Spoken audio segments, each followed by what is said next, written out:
Hi, I'm Tekrodo Omega, and welcome to the Idle Divination. Now, I had to click through these first few panels to kind of determine what this was. Apparently, it's like almost a comic-like story. Well, comic in...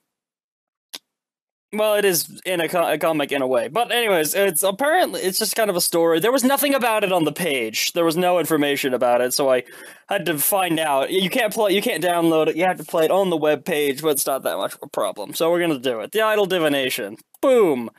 In a cave by a town by the sea, there lived a being with the power to see all. The past, the future, and even the darkest secrets of the heart were laid bare in their sight. The townspeople called them the Diviner and dared not approach. One stormy day, a girl ventured into the cave against her neighbor's warnings. The Diviner will curse you, she was told. They will whisper fear into your heart. But nothing could deter her until her curiosity was sated. A figure appeared before the girl. Very tall. He's very tall. Are you the Diviner? She asked. I've heard kingdoms were built and wars were won on your wisdom. The Diviner spoke. It is so. Then please, I have to know. Can you do, like, a love fortune?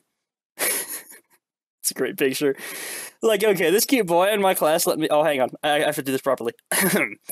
Like, okay, this cute boy in my class let me his pen because I forgot mine at home, and I'm freaking out because, like, you know how you act nice with someone and they get totally the wrong idea? Like, damn, girl, chill, it's a pen, but he's just so... You know, what if he's the one?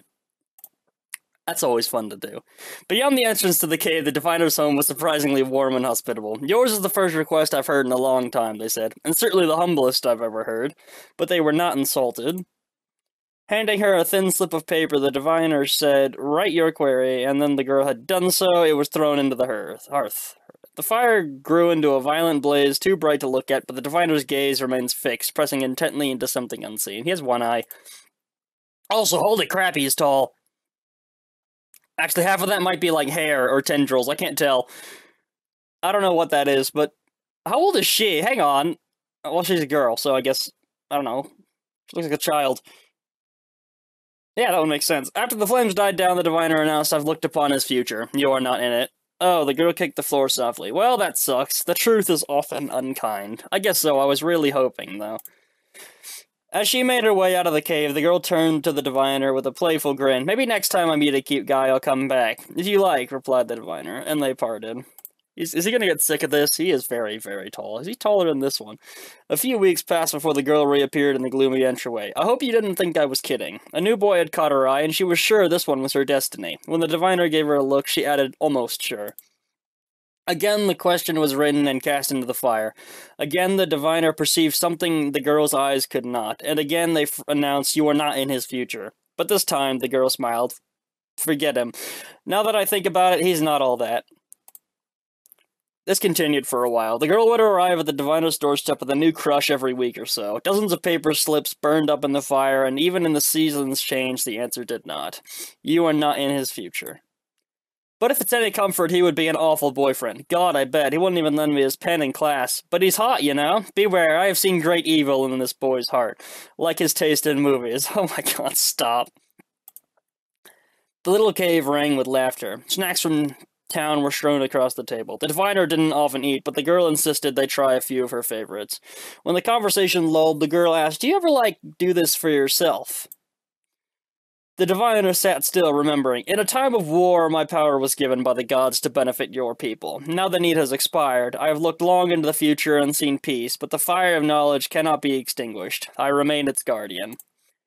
It's a dull task, I confess. On occasion, I pass the hours with trivial inquiries into the fire. The girl leaned close. About cute guys. No. And they laughed together the rest of the evening. I don't feel like that can laugh.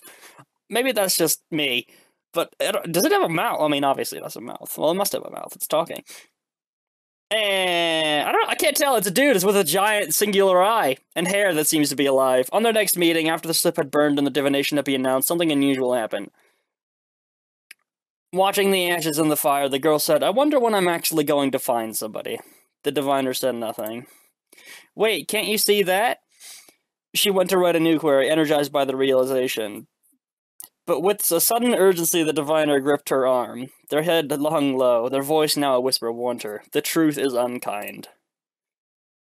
This, they confessed, had been one of their idle inquiries. They had gazed into the fire, into the future of the lovesick girl, and seen a lovesick old woman sitting in her usual spot waiting on another divination. This sad routine would continue until the end of her life. The diviner pitied her deeply. Forget this, they begged. You are so young. You can find joy without love. But the girl ran off, heartbroken. No. The girl had been the only human brave enough to venture toward the cave in decades, and after this meeting, no others came for even longer. As it should be, thought the diviner, sweeping the ashes away, but even in the glow of the fire, the cave was cold. The diviner had lost track of the seasons by the time their next visitor appeared, an old woman with familiar eyes and a cheerful voice. In her hand was a paper shopping bag filled to the brim with snacks. I'm here to fulfill a prophecy, she said. The diviner saw that she had lived a lonely life. I'm sorry, you should be, she chuckled. So I've got a few candidates today. Here's the gentleman at the post office. Or actually, let's start with the waiter that I tip extra. I whispered. He's a tad young, though. Your future hasn't changed. You will not find love. Why come here? She laughed again, shaking her head. When I was a girl, I would have thought you were telling that to me to go away. Now I realize you're just dense, bless your heart. You can see anything, really anything, and you can't tell when a girl is making excuses to spend time with you.